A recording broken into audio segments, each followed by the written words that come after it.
Yikes! That's not good. How could SpaceX possibly launch a rocket with engines that are so unreliable? Is that really what you think? It's true, we observed quite a few engines that failed or didn't light in the first place during the integrated flight test of Starship, but it may not be because the Raptors are unreliable.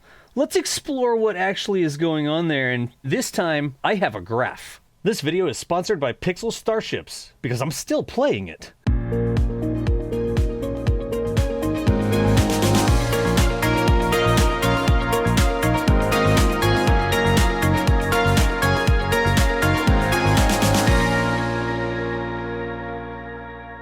So is the SpaceX Raptor engine reliable? Let's set some background first. You may wonder, why do I have all this information? I mean, I don't have some sort of secret source at SpaceX that feeds me Excel spreadsheets. We've actually gathered all of this information ourselves via McGregor Live. You know, we have our various 24/7 cameras, Starbase Live, we've got Space Coast Live. McGregor is one of our little known, I guess our lesser known 24/7 cameras where you can watch SpaceX engine tests. Everybody at Starbase is like, oh, they're going to do a static fire. Oh, 25,000 people watching this stream. And then McGregor over here does like 5 or 6 of those a day and nobody shows up. You'd really be surprised how many engine tests happen at McGregor. Most people don't really understand or appreciate all the hard work that happens out at McGregor and how that creates success across the entire rest of everything that SpaceX does. It's not just Raptor engines they test out there, they actually test the Merlin engines as well. They even static fire boosters. When a new booster comes in from Hawthorne, they'll put it up vertical and they'll do a duration static fire on it to make sure that it's ready to actually fly for the first time. We've actually got multiple camera sites around McGregor so that we can see what happens on the main engine test stands. At our southern site, you have a great view of the tripod test stand. This one right here that looks like a tripod. You can also see the Merlin test stands, and you can see the second stage test stands all the way back here. Now, from the south side, you can also see it when they static fire an entire booster. They'll roll it out there from Hawthorne, they'll bring it up vertical with the crane, they'll do their static fire, and then they'll lay it back down and ship it off to wherever it needs to launch from. At our western site, our cameras have great views of the horizontal and vertical stands that are used primarily for testing Raptors. But we released McGregor Live to the public all the way back in August 28 of 2022, more than a year ago. And since then, we've logged over 1,600 tests at SpaceX's McGregor facility. Now, as of June 9th, when I'm recording this, we've recorded over 1,150 Raptor tests alone. So let's actually dig into the data. Warning, there's going to be graphs in this part of the video, but I hope that I make them at least interesting even if you hate graphs ever since middle school or whatever. If you just look at all the engine tests all jumbled up, they're sort of all over the map, right? We've mixed in every stand here, every type of engine, and it's just a bunch of lines all over the graph. So what we really want to do is start filtering this down and look at specific engine types and specific stands that they're tested on. Check this out. When you filter it down to just look at the vertical test stands, there's actually 2 bays on the vertical stand, we don't differentiate between them, over at the western site, a really clear pattern starts to emerge. I mean, look at this. These are Raptor tests. That's what they're testing over at the western site on the vertical stands, 2 different bays on the vertical stands. But check the graph out. When you plot these test durations over time all next to each other, they sort of fall into a category. It really looks like SpaceX has a target duration that they're shooting for when they do these tests. I mean, look at this. If you just draw a line along this, you can see that there is a whole bunch of tests that fall in the 115 to 120 second range. If I had to guess, SpaceX had a specific profile where they say, okay, I'm going to run the engine for this long, and we're going to see how it performs for that amount of time, right? We get to the end of it, it's done its test, we don't quite get to the end, we know something went wrong, we had to shut it down, whatever. But it's obvious they're shooting for a very specific test duration. And once you realize that, you can see how many of the tests don't actually make that duration. I mean, they stick out like sore thumbs. Anything that's down there below 110, 115, 120 seconds seems to be a test that didn't make that full time limit, right?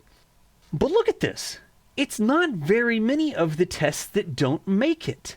most of the tests we see at the vertical stand come in right at this level. But look over here, check this out. In December, right? Maybe call it November, December 2022, there was a different sort of level, a plateau that they were all sort of hitting or shooting for, I guess, aiming at. I mean, it's not that SpaceX can't run them for any longer, it's that their engine test script was literally for this amount of time. In fact, in November, all of a sudden we get a bunch of tests that are right around 40 seconds. And then once you go into December, you get a whole row of tests that were all exactly 47 seconds. Again, I say exact, I mean, we're listening and we're sort of approximating it, but so many of them came out to 47, we're like, what's going on with these 47-second tests? In fact, we actually mentioned it in another video. And then you can see they're done with that test profile and they get back into the 115, 120-second range again. Also on this graph, you can see when a test goes way longer than any of the other tests. It's the target time, right? Look at this one. On February 10th, 2023, there's a test that towers above every single other test duration. What was SpaceX doing? You don't see that duration repeated over and over again. All right, whatever, that's one stand. Let's sort of file that away and let's look at some other stands before we make any real decisions about what this might mean about Raptor reliability.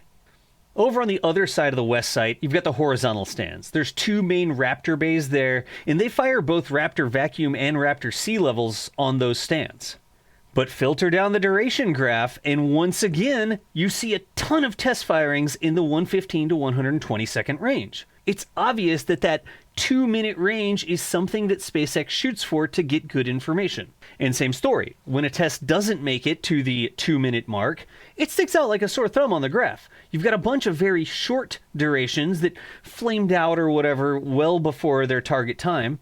But once again, you've got a few that are way longer than anticipated as well. Still, that 120 second, that 2-minute line is persistent throughout this entire graph at the horizontal stands.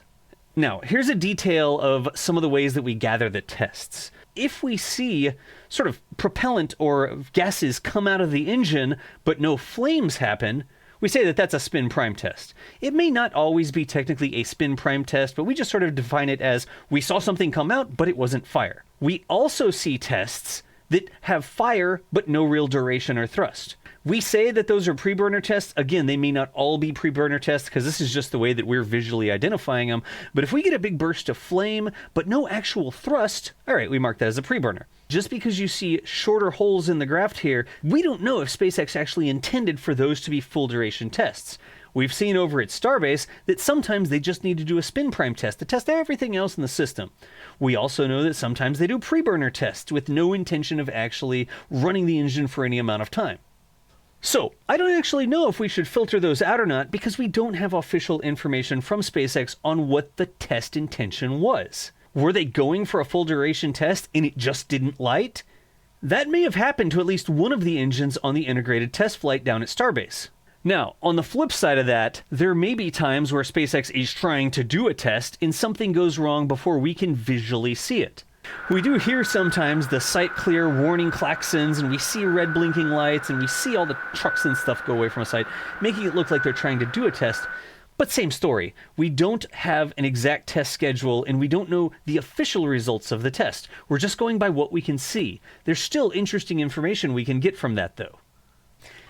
Real quick, the horizontal stand is also where we saw them doing tests at a concrete target and subsequently doing tests at that steel water plate target that SpaceX showed us. Okay, time out. Let's take a brief break from the Raptor graphs here and do a little bit of a Starship update, but not that type of Starship update. If you remember, I was playing the mobile game Pixel Starships. I'm still having a lot of fun with it. I check in it a couple times a day just to see how my room upgrades are going, maybe farm some resources. I've made it all the way to ship level 9. I've got a teleporter, which I'm still trying to figure out how to use, and I've got an EMP cannon to rapidly take down the enemy shields. The problem is I'm trying to figure out a better way to farm gas. I mean, you level up your little characters, but then you need the resource gas to actually level them up to the next level. I found it's not that efficient just to rely on mining alone. So if you have any ideas for me down in the comments, I'd love some tips from people who've played maybe a little bit more than me. Wait, incoming attack?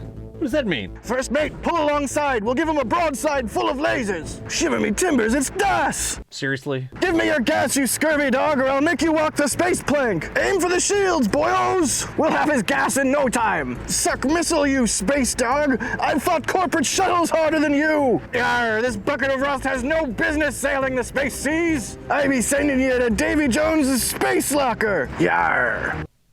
Apparently Jack is level 10 and has way too much free time on his hands. We're gonna have to send him down to Starbase to take some photos of starships or something like that, so he has a little bit less time to level up his ships. Anyways, if you want to help me rid the galaxy of these scurvy pirates and or Jack, download the game with the link below. That'll start you off with 100 free Starbucks, the in-game currency. If you use the code NSF125 after you create your account, you'll get another 125 free Starbucks. Just another way to get a little bit of a jump start in the game. Let's get back into the Raptor graphs and see if they're a little bit more kind than Pirate Jackbeard. Jackbeard? Black Jack Sparrow? I don't know, whatever. So let's go down south to the coolest looking stand, simply because we have a great view of the mock diamonds coming out the bottom of the Raptor engines. That's the tripod stand. Now the tripod stand's a little trickier, right? There's no clearly obvious trends like you see at the other stands. We see some of the same durations in October, December of 2022. It's actually down for some upgrades in November. But look at this. October, December, you see the same sort of 40-ish second target that we observed over on the other stands. In March of 2023, as they were ramping up for that integrated flight test down at Starbase, look at what the McGregor tripod was doing. The graph indicates that they seem to be slowly ramping up the maximum duration of the Raptor engines just before they went for the actual flight. But the gradual increase in the maximum Raptor duration on the tripod culminated on April 6, when it hit a whopping 330 seconds. And it really did look like they were pushing the limits as they approached the actual flight. By the way, real quick, all these long duration stands that SpaceX uses at McGregor, they have flame trenches and water systems. It's almost as if when you know you're going to be running an engine, a single engine mind you, for a significant amount of time, you have to deal with the energy that it creates. All right, are you still with me? I've been pointing at graphs for a while now. What does all this mean? You've pointed out that there's a couple different durations that they seem to shoot for. You've pointed out that you don't even know whether or not they're trying to do a full duration test or not, because you see pre-burners and spin primes. You have a couple tests that didn't make it all the way, and you even saw a couple RUDs, rapid unscheduled disassembly. Now, it's actually tough to say whether it's an unscheduled disassembly at McGregor, because one of the things they do is break the engines on purpose. If you want to know what a Raptor engine can actually accomplish, you gotta push it until it can't accomplish it anymore. How do you know that you've hit the max if it didn't fail? You could always go higher. Like somebody in the Raptor control room like, but this one goes to 11. Why don't you just make 10 more thrust? The important thing to understand about McGregor is that it's both an experimental development facility and an operational facility. What does that mean? They do two main things there. They want to put these engines through their paces as they work on the design. They make improvements, they fix this one thing, this valve was sticky, we didn't get enough pressure or flow, the temperature, the nozzle lining was evaporating too much or whatever.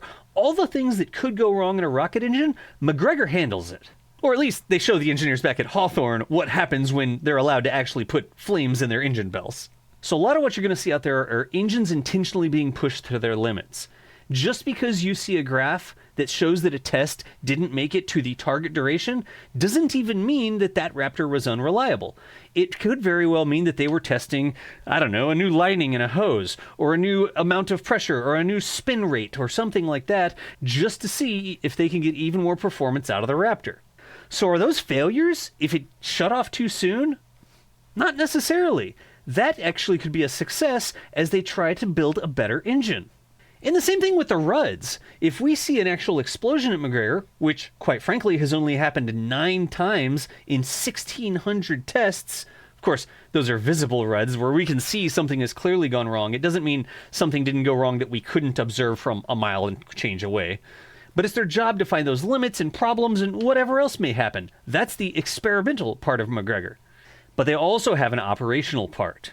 You get to a point where you've sort of settled on an engine design. You say, okay, we like the way this engine works. It has good power, it's good efficiency, the temperatures and pressures and everything look like they're good. It's not tearing itself to pieces, so we can use it again and again. Part of the whole point, right?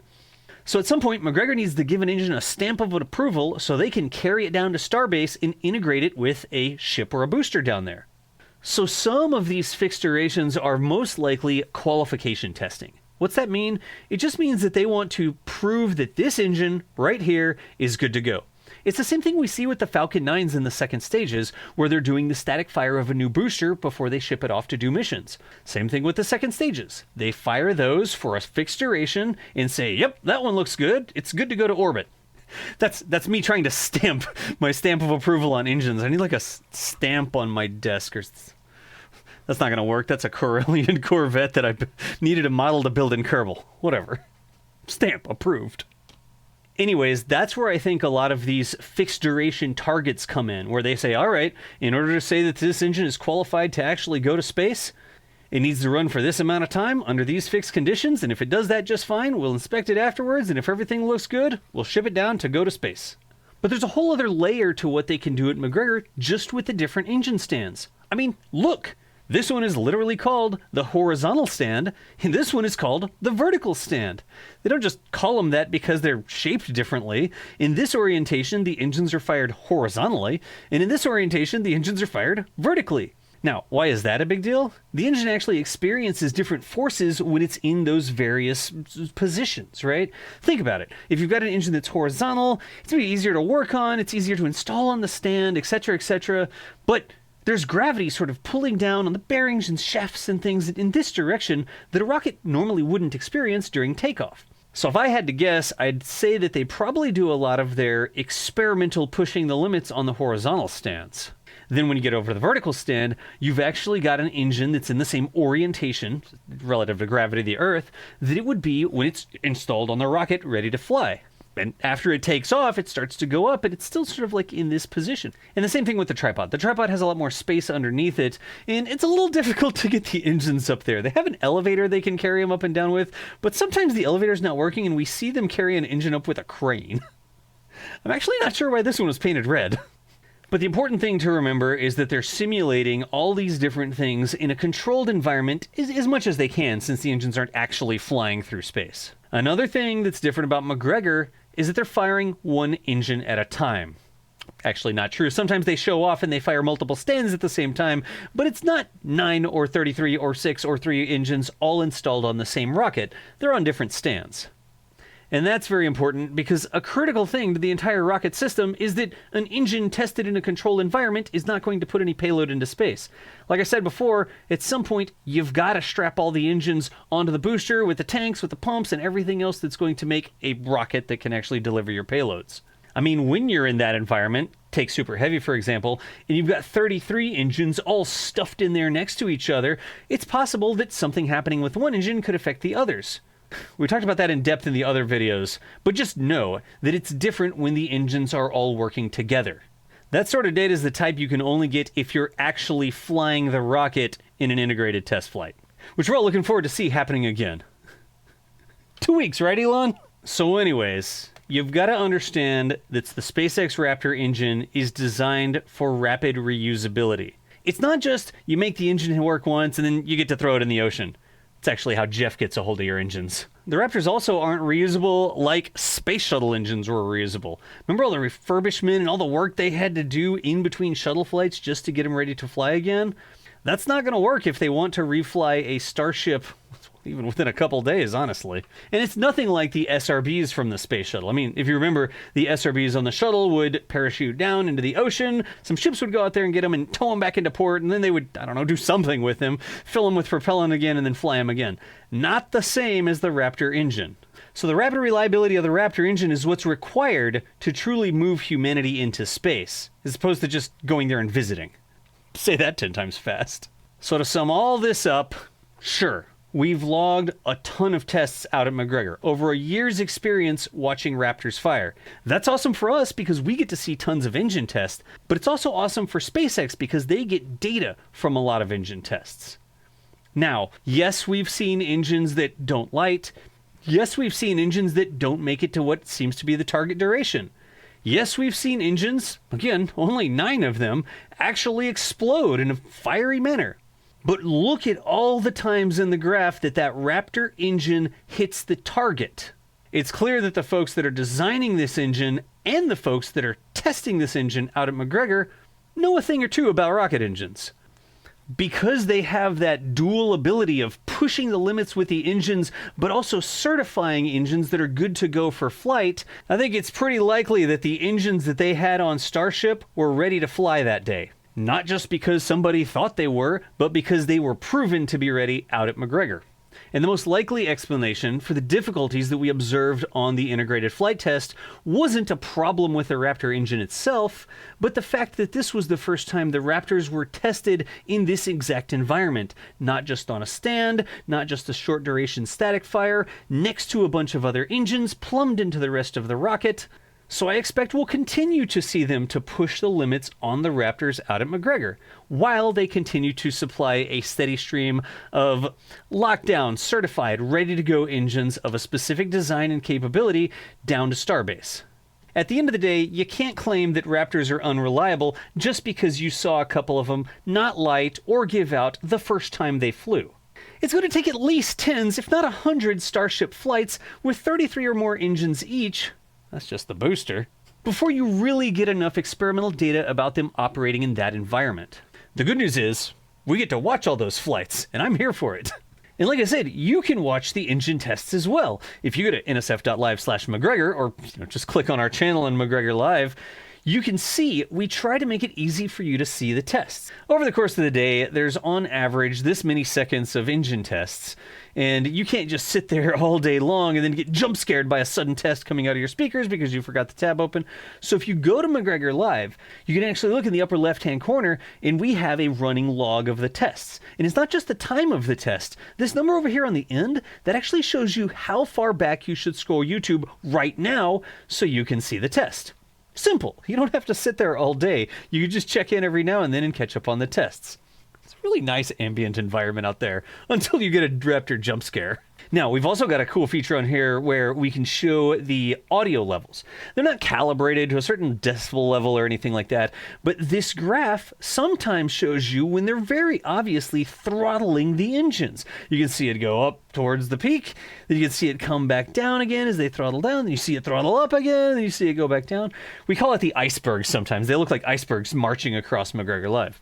And it's all done by a team of volunteers that have special access to some of our back-end infrastructure where they can record and log these tests. They put in the start time, the stop time, the duration, which test it is, and any special notes about it. Did it explode? Was there a cool flame? Was the wind in the right direction? Or the mock diamonds exquisitely beautiful today? Or whatever. Massive thanks to the McGregor Live team who keeps McGregor Live running and logs all this data so that we can make videos like this. For the volunteer team that are actually recording the test, we've even got a Discord bot. There's actually some code on the server that's listening to the volume levels, and if it detects a sudden change in volume, it actually notifies them in Discord that it thinks an engine test has started. And when the engine test ends, it guesses at what the duration was, just based on, oh, it was really loud for this amount of time, and then it got quiet again.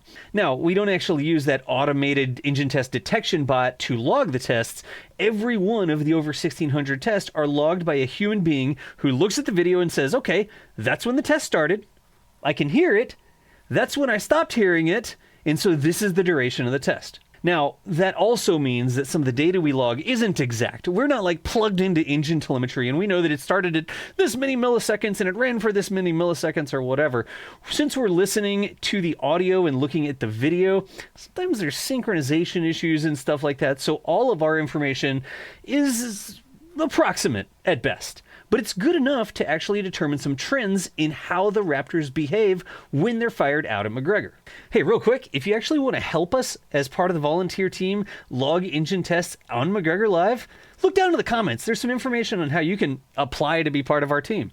Hey, and remember, Pixel Starships, if you want to check it out, use the link below. Don't forget NSF 125 after you create your account. Get a little kickstart here. Help me give Jack a little kick start in the rear, and hopefully we'll see you around in Pixel Starships. Remember, my in-game name is Valdizi. 2 E's.